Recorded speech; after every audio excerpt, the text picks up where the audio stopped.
Hi friends, welcome back to our channel. இன்னைக்கு நம்ம nagaskitchenல homemade vanilla ice cream எப்படி பண்ணுறதுன்ற video போட்டிருக்கேன். ஐஸ்கிரீம் பார்த்தீங்கன்னா 3 டைப்ஸில் பண்ணலாம். ஒன்று கஸ்டர்ட் பவுடர் வச்சு பண்ணலாம், இன்னொன்று எக்கு, தேர்ட் டைப் பார்த்தீங்கன்னா fresh cream and condensed milk வச்சு பண்ணலாங்க. ஸோ இன்னைக்கு நான் பண்ணியிருக்கிறது பார்த்தீங்கன்னா கஸ்டர்ட் பவுடர் வச்சு தான் நான் பண்ணியிருக்கேன். ஸோ கஸ்டர்ட் பவுடர் வச்சு மில்க் வச்சு எப்படி நம்ம வீட்டிலேயே வெனிலா ஐஸ்கிரீம் பண்ணுறது இந்த வீடியோவில் இன்னைக்கு நம்ம பார்க்கலாம்.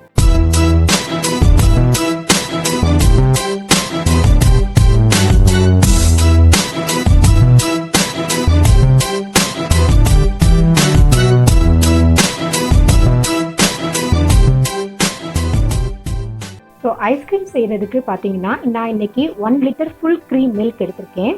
ஸோ நான் ஆவின் பால் யூஸ் பண்ணுறதுனால நான் ஆவின் பால்லேயே 1 லிட்டர் எடுத்திருக்கேன். நீங்கள் வேறு எந்த பிராண்டட் யூஸ் பண்ணுறா இருந்தாலும் ஃபுல் க்ரீம் மில்க் யூஸ் பண்ணிக்கோங்க. ஸோ இந்த 1 லிட்டர் ஃபுல் க்ரீம் மில்க்கையும் நம்ம இந்த பாத்திரத்தில் இப்போ ஆட் பண்ணிடலாம். பால் வற்ற விடுறதுக்கு நம்ம இந்த மாதிரி ஒரு அகலமான பாத்திரத்தில் எடுத்துக்கிட்டோம்னா சீக்கிரமாக வற்ற ஆரம்பிச்சிடும். ஸோ மில்க் ஆட் பண்ணி நல்லா காயிற ஸ்டேஜுக்கு வந்துடுச்சுங்க. அந்த நேரத்தில் இந்த மாதிரி ஒரு கரண்டியை வச்சு நல்லா அடிவொட்டை கிண்டி விட்டுறணும். ஸோ நம்ம இப்போ பார்த்தீங்கன்னா ஒரு 35லேருந்து 40 மினிட்ஸுக்கு பாலை வற்ற விட போகிறோம். ஸோ அதனால் இடையில கொஞ்சம் நேரம் இந்த மாதிரி கரண்டியை வச்சு அடிப்பிடிக்க விடாமல் நல்லா சுற்றி கிண்டி விட்டுறணும். இப்போ பால் நல்லா பொங்கி வர ஆரம்பிச்சிருச்சு.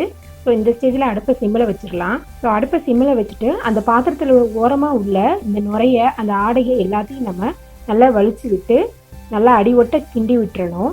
இப்போ டைம் 4:25 ஆகுது. 35லேருந்து 40 மினிட்ஸ் வரைக்கும் நம்ம பாலை வற்ற விட்டுடலாம். ஸோ அந்த 35 மினிட்ஸுக்குள்ளே ஒரு 10 மினிட்ஸுக்கு ஒருக்கா பாலை இந்த மாதிரி நல்லா கிண்டி விட்டுறணும். அப்போ தான் அடிப்பிடிக்காமல் நமக்கு வரும். இந்த வற்றிட்டு இருக்க பாலில் இருந்தே கொஞ்சம் பால் எடுத்து நம்ம கஸ்டர்ட் பவுடர் மிக்ஸ் பண்ணி எடுத்துக்கலாம். 2 டேபிள் ஸ்பூன் கஸ்டர்ட் பவுடர் நான் எடுத்திருக்கேன். 2 டேபிள் ஸ்பூன் கஸ்டர்ட் பவுடரோட இந்த மில்க் ஆட் பண்ணிவிட்டு நல்லா மிக்ஸ் பண்ணி விட்டுறணும். இந்த மாதிரி ஒரு விஸ்க் வச்சு நல்லா பிளெண்ட் பண்ணிடணும். இப்போ டைம் 5 o'clock ஆகிடுச்சுங்க. கரெக்டாக 35 மினிட்ஸ் ஆகிடுச்சு. பாலும் பார்த்தீங்கன்னா 1 லிட்டர்லேருந்து 1/2 லிட்டராக நல்லாவே வற்றிடுச்சு. இப்போ இதோட 2 டேபிள் ஸ்பூன் பட்டர் ஆட் பண்ணிக்கிறேன். பட்டர் அன்சால்டட் பட்டராக நீங்கள் வாங்கிக்கோங்க. ஸோ ஐஸ்கிரீம் பண்ணுறதுக்கு சால்ட் ஆட் பண்ணியிருக்கக்கூடாது பட்டரில்.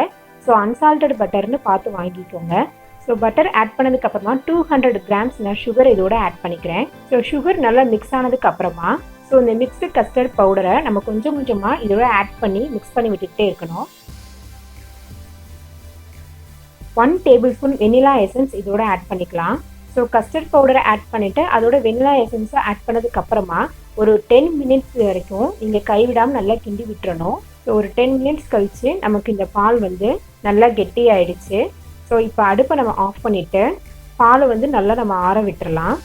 இப்போ பால் நல்லா ஆறிடுச்சுங்க. ஸோ சைடில் உள்ள அந்த கட்டியாக இருக்கிறது பால் ஆடை எல்லாத்தையும் நல்லா கலந்து விட்டுடலாம். கலந்து விட்டுட்டு இந்த கரண்டியில் இருக்க அந்த ஆடையை எல்லாத்தையும் நல்லா நம்ம ஒரு ஸ்பூன் வச்சு வலிச்சு விட்டுடலாம். ஸோ இந்த மாதிரி ஒரு பிளெண்டர் வச்சு இப்போ நான் இதை பிளெண்ட் பண்ண போகிறேன். பிளெண்டர் இல்லாதவங்க மிக்சிலேயே போட்டு கூட நல்லா இந்த மில்கை நம்ம பிளெண்ட் பண்ணி எடுத்துக்கலாம். இப்போ இதை நல்லா பிளெண்ட் பண்ண ஆரம்பிச்சாச்சுங்க.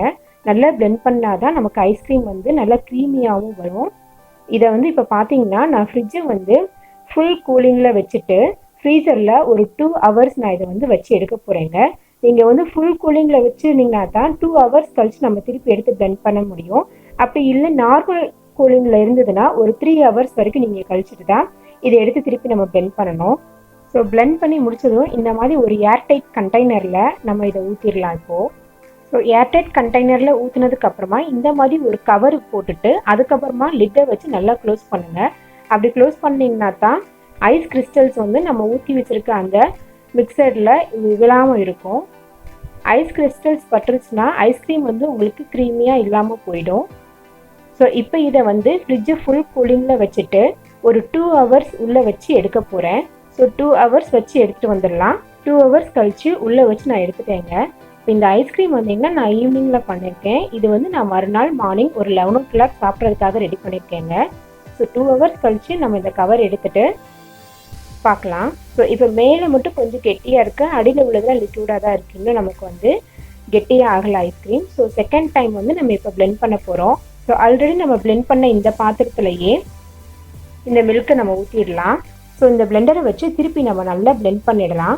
ஸோ இப்போ இதை நல்லா நான் பிளெண்ட் பண்ணி முடிச்சதுக்கப்புறமா அதே ஏர்டைட் கண்டெய்னரில் ஊற்றிட்டு ஒரு 10 hours-லேருந்து 13 hours வரைக்கும் நான் உள்ளே வச்சு எடுக்க போகிறேங்க.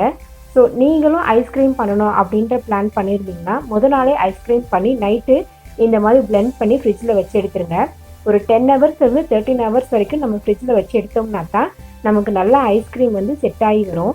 ஸோ இப்போ அதே ஏர்டைட் கண்டெய்னரில் ஊற்றிட்டு அதே மாதிரி ஃபஸ்ட்டு நம்ம பண்ண ப்ராசஸ் மாதிரியே கவரை போட்டு நல்ல லிட்டை வந்து ஏர் உள்ளே போகாதபடி நல்ல லிட்டை போட்டு க்ளோஸ் பண்ணி வச்சிடணும். ஸோ இப்போ இதை நான் வந்து ஃப்ரீசரில் வச்சுட்டு மறுநாள் மார்னிங் 11 o'clock தான் எடுக்க போகிறேன். வாங்க ஃப்ரீசரில் வச்சிடலாம். ஸோ 13 ஹவர்ஸ் நான் ஃப்ரீசரில் வச்சு எடுத்துட்டேங்க. இதை இப்போ ஓப்பன் பண்ணி நம்ம பார்க்கலாம். ஐஸ்கிரீம் பார்த்தீங்கன்னா எனக்கு நல்ல க்ரீமியாக வந்திருக்குங்க. ஐஸ்கிரீம் ஸ்கூப் இருந்தாலும் நீங்கள் ஐஸ்கிரீம் ஸ்கூப் வச்சு நீங்கள் எடுத்துக்கலாம். என்கிட்ட ஸ்கூப் இல்லாததுனால நான் இந்த கரண்டியில் நான் எடுத்து வச்சிடுறேன் இப்போது. ஸோ குழந்தைங்களுக்கு நட்ஸ் பிடிக்கும்னா நீங்கள் நட்ஸு கூட நீங்கள் கீழே ரோஸ்ட் பண்ணிவிட்டு இதோட ஆட் பண்ணிக்கலாம். Ice cream ready. ஸோ இன்றைக்கி இந்த ஐஸ்கிரீம் ரெசிபி உங்களுக்கு பிடிச்சிருக்குன்னு நான் நினைக்கிறேன். நீங்களும் இந்த ஐஸ்கிரீம் ரெசிபி உங்கள் வீட்டில் ட்ரை பண்ணி பார்த்துட்டு ஐஸ்கிரீம் ரெசிபி எப்படி வந்தது அப்படின்றத என்னுடைய கமெண்ட் செக்ஷனில் போடுங்க. இந்த ரெசிபி உங்களுக்கு பிடிச்சிருந்தா லைக் பண்ணுங்கள், உங்கள் ஃப்ரெண்ட்ஸோட ஷேர் பண்ணிக்கோங்க, சப்ஸ்கிரைப் பண்ணிக்கோங்க. அப்படியே மறந்துடாமல் பக்கத்தில் இருக்க பெல் பட்டனையும் டச் பண்ணிவிடுங்க. அப்போ தான் நான் போடுற வீடியோஸ் எல்லாம் உங்களுக்கு உடனுக்குடனே அப்டேட்டடாக வந்துக்கிட்டே இருக்கும். தேங்க்யூ.